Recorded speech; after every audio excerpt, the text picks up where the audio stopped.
అయితే మా తమ్ముడు పానీపూరి కావాలని అడిగాడు. ఈవినింగ్ ప్లాన్ చేస్తే మనమే చేద్దాం అంది. పానీపూరిలో పానీ ఎలా చేయాలో చూద్దాం.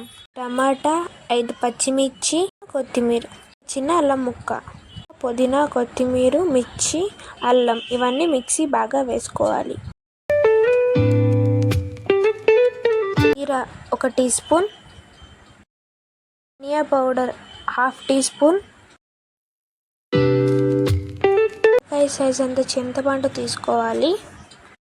బాగా వాష్ చేయాలి. 10 నిమిషాలు తర్వాత ఇవన్నీ మిక్సీ వేసుకోవాలి ఫ్రెండ్స్. బౌల్లో వడగట్టుకోవాలి. ఎంత వాటర్ కావాలో అంత వాటర్ కలుపుకోవాలి. కలుపుకున్న తర్వాత 1 టీ స్పూన్ బెల్లం, తగినంత సాల్ట్ ఒకసారి మిక్స్ చేసిన తర్వాత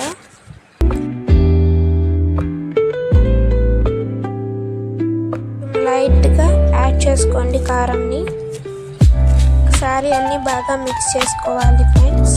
ఇదేనండి పానీ రెడీ అయిపోయింది. పానీపూరిలో పానీ మసాలా. ఇప్పుడు గ్లాసు బఠానీలు వాష్ చేసుకున్న తర్వాత 2 అవర్స్ నానబెట్టాలి. నానబెట్టిన బఠానీలని మళ్ళీ ఒకసారి వాష్ చేసుకోవాలి. ఒకసారి ఉడికిందో లేదో చూసుకుందాము ఫ్రెండ్స్. తర్వాత బంగాళదుంపలు 2 వేసుకోవాలి ఫ్రెండ్స్. ఉడికిన తర్వాత కచ్చా పచ్చగా ఒకసారి మిక్సీ వేసుకోవాలి. దీంట్లోనే 1/2 టీ స్పూన్ ఉప్పు, గరం మసాలా కొంచెం, పెద్ద సైజు 2 ఉల్లిపాయలు సన్నగా తరిగినవి వేసుకోవాలి. దీంట్లోనే పుదీనా, కొత్తిమీర లైట్గా జల్లుకొని దీన్ని ఒకసారి బాగా మిక్స్ చేసుకోవాలి. చేసుకున్న తర్వాత నీళ్ళని కుక్కర్లో వేసుకున్న తర్వాత 1 గ్లాస్ వాటర్ పోసి ఉడకపెట్టుకోవాలి. మినిమం 5 విజిల్స్ రావాలి ఫ్రెండ్స్.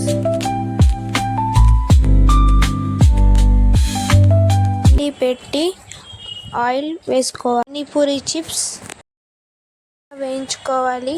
అవి బాగా పొంగిన తర్వాత తీసి పక్కన పెట్టుకోవాలి. చిప్స్ని బాగా హిట్ అండి. మన టేస్టీ పానీపూరి రెడీ అయిపోయింది.